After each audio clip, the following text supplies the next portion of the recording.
Então, mais uma vez, o tema da nossa mensagem é timidez é virtude, e o nosso textual está no Evangelho de Marcos, capítulo 4, versículo do 35 até o 41. Eu quero convidar a igreja a se colocar de pé em nome de Jesus, em reverência à palavra do Senhor. E diz assim o texto bíblico: E naquele dia, sendo já tarde, disse-lhes: Passemos para outra margem. E eles, deixando a multidão, o levaram consigo, assim como estava no barco. E havia também com ele outros barquinhos. E levantou-se grande temporal de vento, e subiam as ondas por cima do barco, de maneira que já se enchia de água. E ele estava na popa dormindo, sobre uma almofada. E despertaram-no, dizendo: Mestre, não te importa que pereçamos? Versículo 39. E ele, despertando, repreendeu o vento e disse ao mar: Cala-te, aquieta-te. E o vento se aquietou, e houve grande bonança. E disse-lhes: Por que sois tão tímidos? Ainda não tendes fé? E sentiram um grande temor, e diziam uns aos outros: Mas quem é este que até o vento e o mar lhe obedecem? Podeis assentar em nome de Jesus.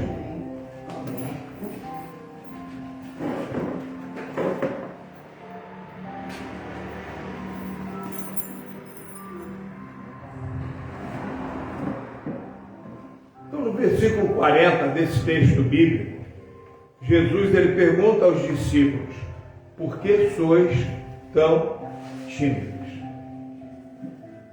Será que nós, nos dias de hoje, poderíamos fazer essa mesma pergunta a nós mesmos? Por que somos tão tímidos?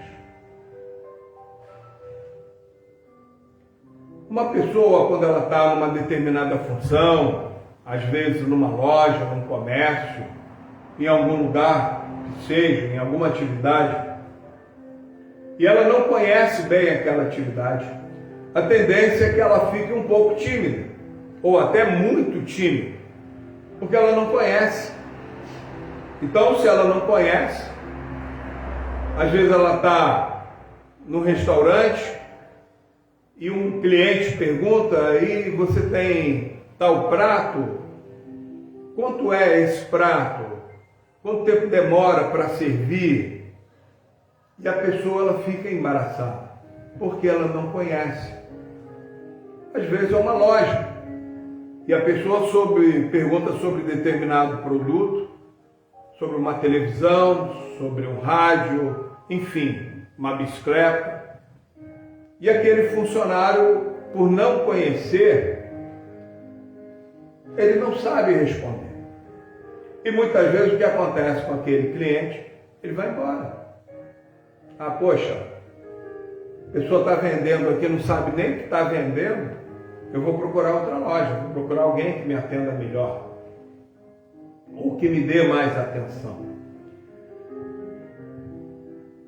Então notem que a timidez, ela é uma característica, não uma virtude, uma característica de quem está inseguro diante daquilo que ela está representando, seja um funcionário, às vezes pode ser até numa secretaria de uma escola. Então chega um pai de aluno, quer matricular o seu filho, e pergunta naquela secretaria: como é que é o sistema pedagógico aqui, qual é a mensalidade, quais as atividades que o meu filho irá fazer se eu matriculá-lo. Mas a pessoa não conhece o colégio, ela não conhece as atividades. ela está insegura, ela está tímida. Algumas vezes ela não conhece porque ela chegou recentemente, está no seu primeiro dia de trabalho. Outras vezes ela não conhece porque ela não teve o treinamento devido pelo seu patrão. Outras vezes ela não conhece porque ela é desinteressada. Já falaram 1 milhão de vezes com ela. Mas, ainda assim, ela não se interessa. Ela não procura saber. Com relação ao Evangelho, nós que nos dizemos cristãos, nós temos que conhecer. Nós temos que conhecer. Conhecer quem? Em primeiro lugar, aquele que é o autor e é o consumador da nossa fé, que é o Senhor Jesus Cristo. Aquele que é o alfa e é o ômega, aquele que é o princípio e é o fim, aquele que é o Pai da eternidade, aquele que é o príncipe da paz. E como nós podemos ou poderemos conhecê-lo? Nós podemos conhecê-lo pelas nossas próprias experiências pessoais. Só que, para quem não anda com Jesus, isso acaba se tornando complexo. Por quê? Porque Jesus faz as coisas para a pessoa ou pela pessoa, mas a pessoa atribui a uma outra divindade, a um outro ente religioso. Ah, mas eu sou devoto de São isso, de São aquilo, de Santa não sei quem, mas quem está fazendo é Jesus, mas ela não conhece. Outra forma de se conhecer o Evangelho, que é a forma principal, é conhecendo as Escrituras. E Jesus diz: errais não conhecendo as Escrituras e nem o poder de Deus. E que poder de Deus é esse? E aí também há muita deturpação do que seja o poder de Deus. E como nós poderíamos definir o poder de Deus? Poderíamos dizer: poder de Deus só tem aquele que é crente pentecostal. Crente pentecostal. E o que é ser um crente pentecostal? É o que fala em língua estranha. É o que entrega a profecia. É o que dança no Espírito. E aí vão se aglomerando uma série de definições, uma série de conceitos. Só que lá atrás ficou uma pendência que ninguém respondeu ainda. O que é o poder de Deus? Que poder é esse? Se o nosso Deus é aquele que criou não somente o nosso Sol do planeta Terra, do sistema solar, de Vênus, Marte, Júpiter, Saturno, de todos esses planetas. O nosso Deus, ele criou vários sistemas solares em todo o universo. O Sol é uma estrela. Mas quantas estrelas existem no universo? Infinitas. Quantos planetas? Infinitos. E aí a gente começa a entender um pouco do poder desse Deus. Porque esse Deus que criou todas essas coisas, pasmem, irmãos, nenhuma dessas coisas é maior do que o nosso Deus. Deus é maior do que todas elas. Deus é mais poderoso do que todas elas.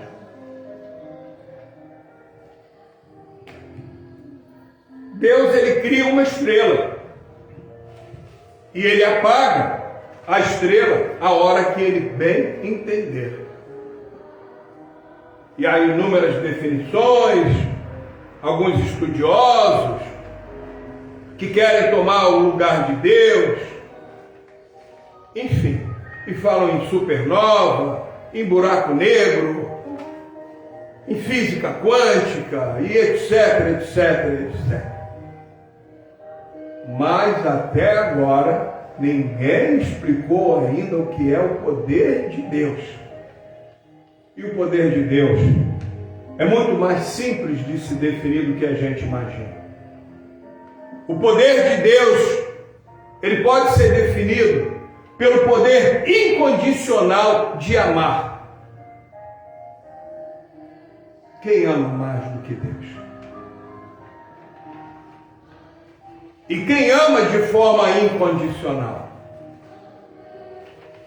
Eu lembro que já muitos autores fizeram músicas mencionando aquela situação entre um casal, eu amo, mas não sou correspondido, ou eu amo, mas não sou correspondida, no caso das mulheres. Por quê? Porque na Terra, em geral, na sociedade, quem ama quer ser correspondido. E a primeira pergunta que Deus faz para nós nessa noite: quantas vezes você já correspondeu ao amor de Deus? O amor com o qual Deus ama você. Quantas vezes você correspondeu? Quantas vezes você demonstrou que você é realmente filho de Deus? Porque todo mundo bate no peito e diz: eu sou filho de Deus. Que tipo de filho você é? Você é um filho bastardo ou você é um filho obediente? Um filho legítimo. E o filho legítimo de Deus, primeiro, ele obrigatoriamente tem que ser lavado pelo sangue de Jesus. E segundo, ele se sujeita à palavra de Deus. Ele obedece à palavra de Deus. Ele quer aprender a palavra de Deus e fazer cumprir. Aonde? Na sua própria vida. Nós não podemos ser como a secretária da escola que não conhece nada sobre a escola. Nós não podemos ser como o funcionário da loja que não conhece nada sobre a loja na qual trabalha. Ser cristão é esforço, é denodo, é galhardia, é bravura, é vontade e força de vontade na maior parte das vezes.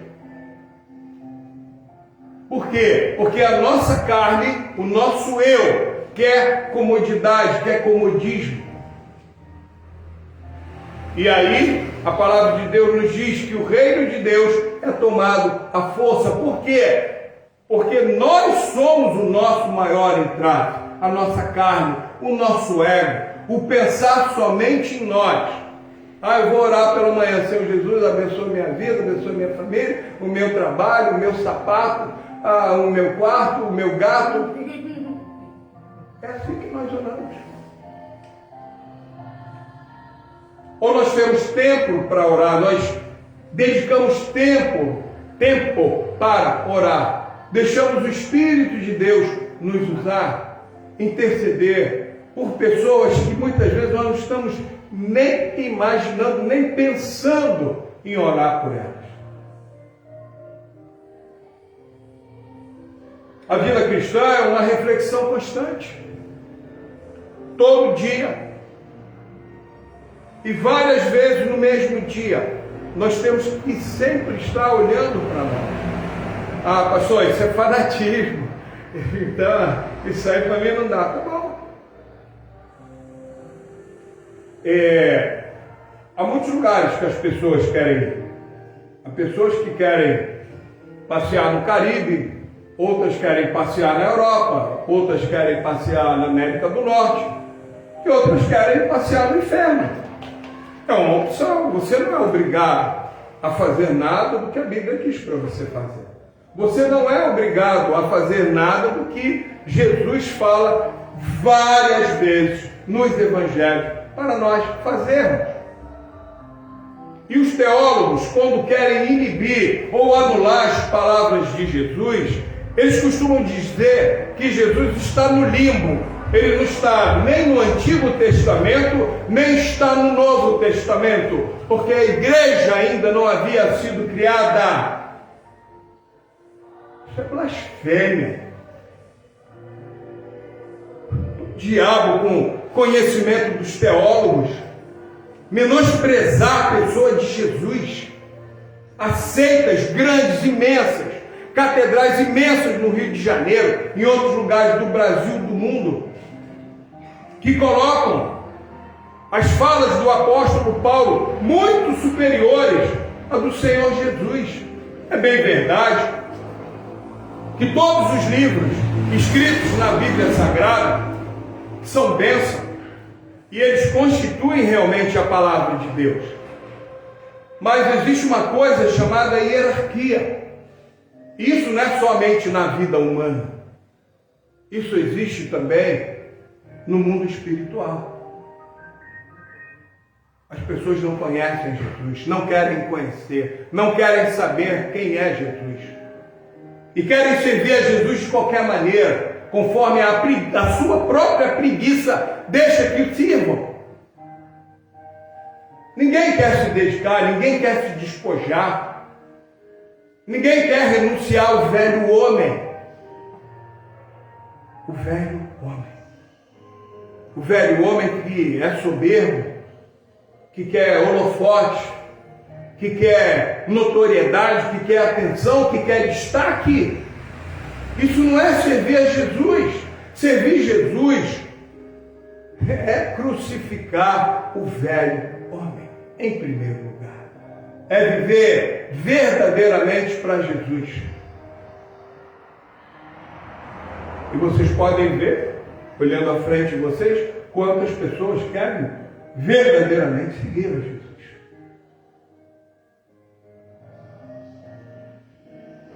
Agora, o que nós queremos? Para onde nós queremos ir? Aonde nós queremos chegar? O céu tem um destino só. Tem uma maneira só de chegar no céu. E existe uma só porta para se entrar no céu. E essa porta chama-se Jesus Cristo. E ele mesmo declara isso. Eu sou a porta.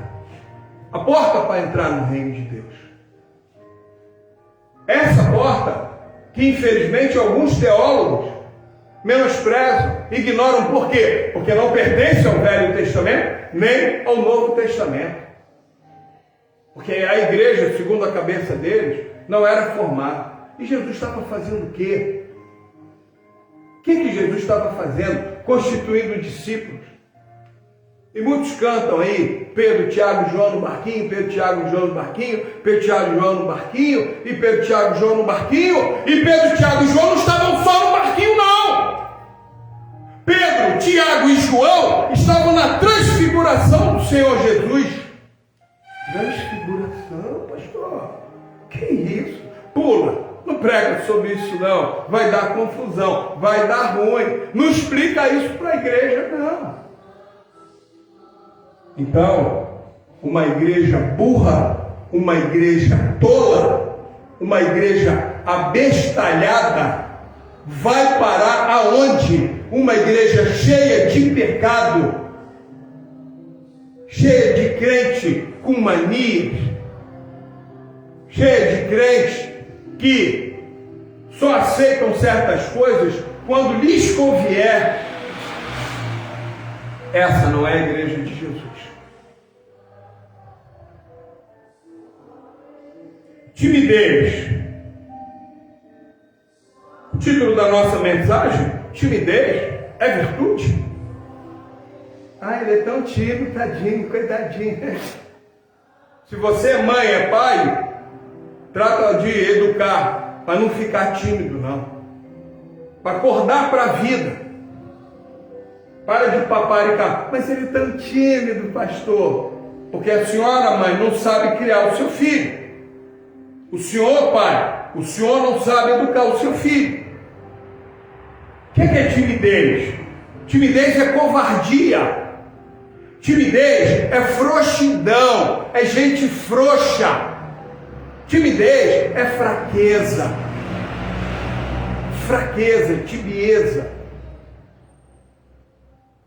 Timidez nada mais é do que uma expressão de debilidade, uma pessoa débil, uma pessoa que não quer se comprometer, uma pessoa que não quer realmente estar ali participando.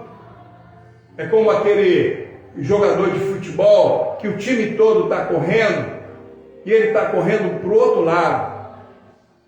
Ou ele finge que está machucado, senta em campo, ou até algumas vezes até sai de campo para tomar água enquanto os companheiros estão ali no sol correndo, buscando o resultado. Mas ele é tímido. Por quê? Porque ele não tem comprometimento. Timidez não é virtude nenhuma.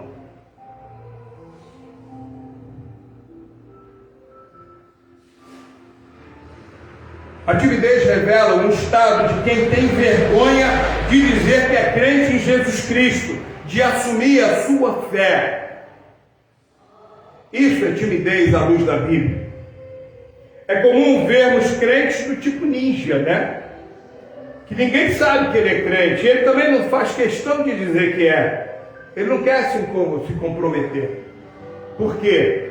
Porque ele é como um camaleão, que é aquele lagarto que muda de cor de acordo com o ambiente. Se ele está em cima de uma pedra, ele fica da cor da pedra. Se o camaleão está em cima de um tronco de árvore, ele fica marronzinho, da cor daquele tronco de árvore. E muitos crentes se amoldam ao seu ambiente, se é uma boate, se é um grupo de maconheiros, de drogaditos, usuários de droga, de bandidos, de safados, sem vergonha. Se ele conseguiu um emprego às custas do vereador, e o vereador é um ladrão, e ele é conivente, porque no gabinete dele, ele vê as falcatruas que ocorrem ali, e não fala nada, e se mantém ali. Isso é o tímido. Ele não assume posição nenhuma. É uma pessoa imprestável. Imprestável. Por que isso acontece? Por que nós temos tímidos dentro da igreja? Eles não têm convicção da sua fé, como eu já disse. Eles não têm comprometimento com Jesus. São preguiçosos, são carnais, são interesseiros. Se fizer do jeito que eu quero aqui, eu até fico nessa igreja. Senão, não. É igual aquele filho mimado, né? E toda vez para ele fazer uma coisa que é dever dele, a mãe tem que negociar com ele. Não, meu filho, vou te dar um sorvetinho, vou te dar um marshmallow, vou te dar não sei o que, o carrinho. E qual é a consequência de uma pessoa tímida dentro do Evangelho? Primeiro, muitas pessoas deixarão de ser alcançadas para Cristo por conta de pessoas como essas. Essas pessoas tímidas, entre aspas, né? Que timidez, a gente está vendo que é frouxidão. Não é só, estou com vergonha, não é só isso não. Abrange muito mais coisas. Pois bem, essas pessoas tímidas, elas são responsáveis por vários escândalos que acontecem no meio evangélico. Por quê? Exatamente pelo fato delas não assumirem a sua fé.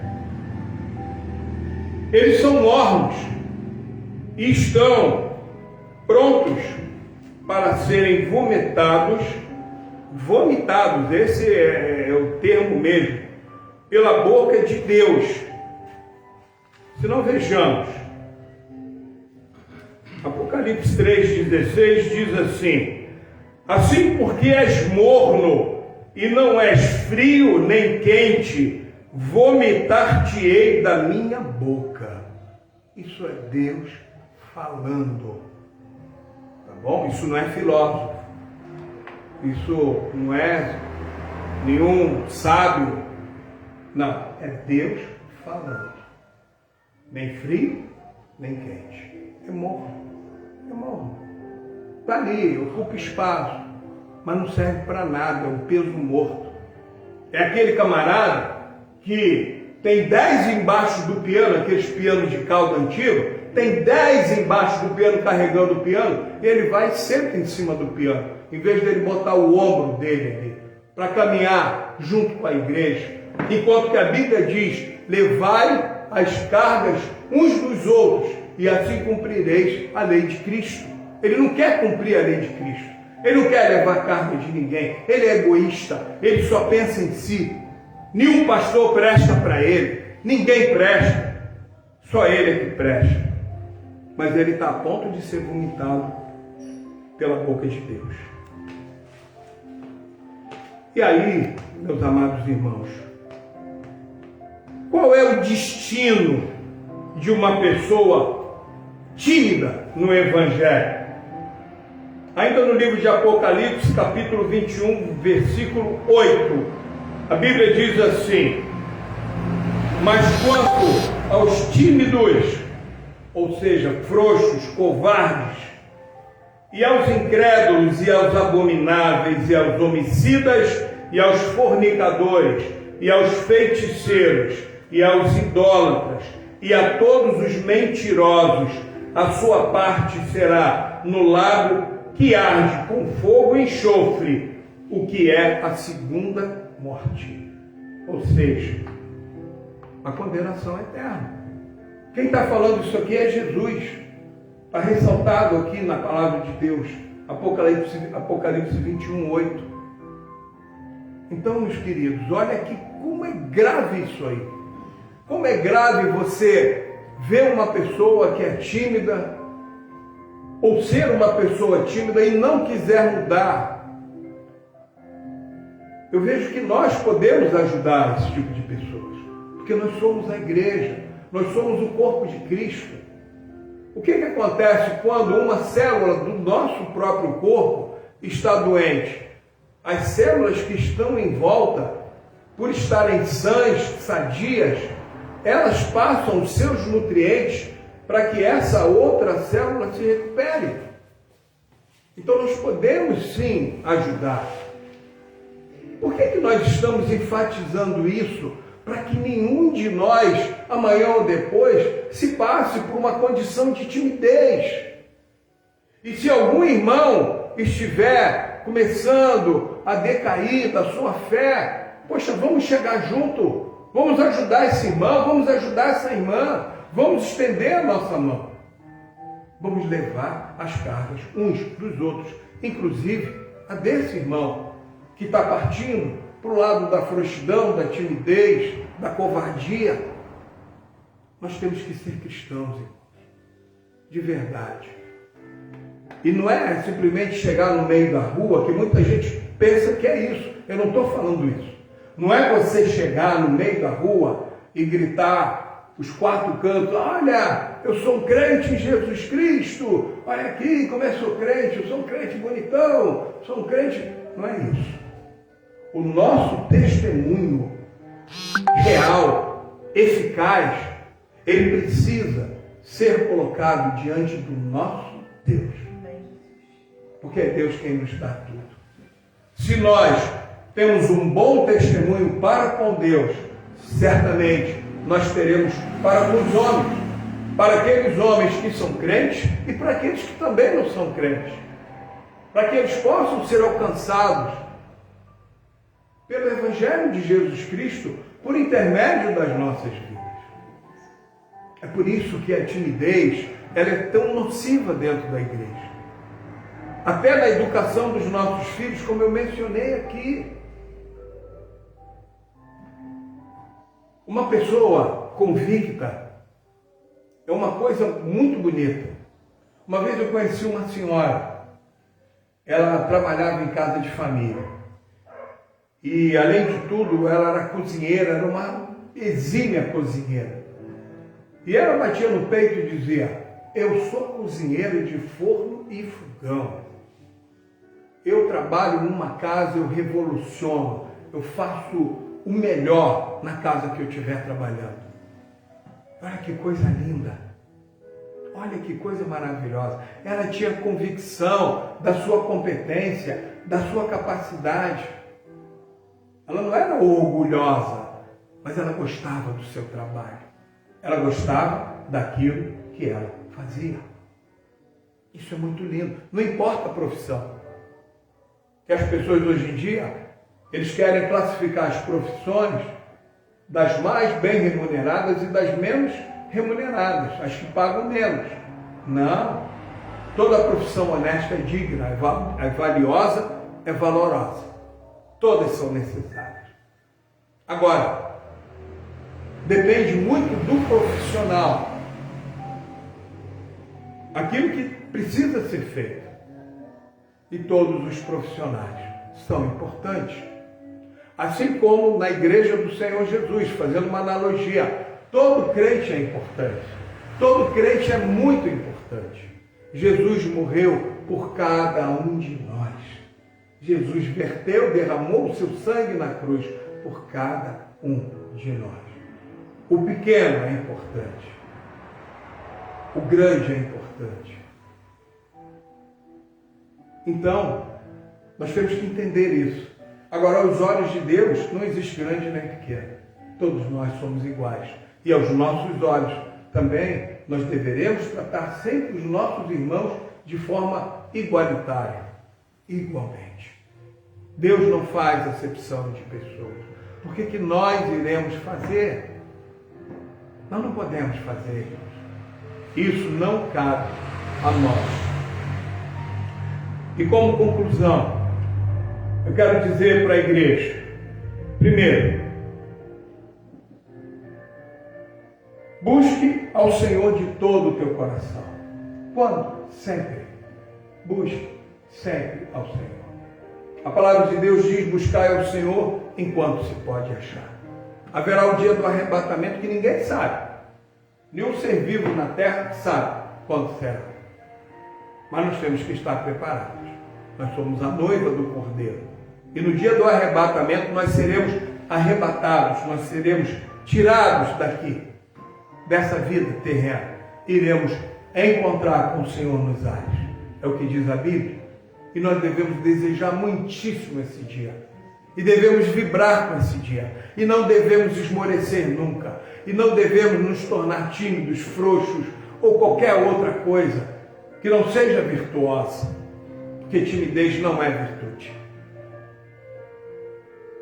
Segunda coisa, entregue o teu coração a Cristo de verdade, com inteireza, ou seja, plenamente. Tenha essa convicção maravilhosa de que você é um filho de Deus, para que a tua fé se fortaleça cada vez mais. Não espere muito das pessoas, não. Ou até mesmo não espere nada das pessoas. Porque a Bíblia diz que Deus é galardoador daqueles que o buscam. Então, o nosso galardão, o nosso presente, o nosso regalo, como dizem os espanhóis, ele vem da mão do Senhor. O nosso prêmio, a nossa premiação. Como o apóstolo Paulo escreve, o prêmio da soberana vocação. Que vocação é essa? A vocação de ser cristão, a vocação de servir Jesus. É uma fé maravilhosa, irmãos. É uma fé gloriosa. Essa é a postura que Jesus espera de nós. Uma postura avivada. Avivamento é isso. É você entender e não parar nunca. É não esmorecer, não se sentir fraco. E quando você está fraco, saiba que aí é que Deus está trabalhando, que o poder de Deus está sendo derramado em você, porque o poder de Deus se aperfeiçoa na nossa fraqueza humana. Enquanto nós estamos cheios de si, o Espírito Santo é educado. Ele olha, puxa, mas o meu servo, a minha serva, ele não dá nem um espacinho para eu agir. Eu vou deixar mais um pouquinho. Até que vem um tropeço. Até que acontece alguma coisa. E de repente a situação de sentir um controle total, ela se esvai. Por que Deus permite isso? para que nós dependamos dele. E assim deve ser a nossa postura com relação a Deus. Ter uma dependência plena e completa. E nunca mais, irmãos, deem lugar à timidez diante do nosso Senhor e Salvador Jesus Cristo. Ele te ama e Ele quer ver você como um bravo guerreiro, como um soldado de Cristo, fiel, leal, um soldado de Cristo valoroso. Porque muitas são as batalhas que nós ainda vamos ter que travar nessa terra enquanto estivermos aqui. Amém, queridos? Amém. Deus abençoe poderosamente em nome de Jesus. Vamos nos colocar de pé, louvado e agradecido.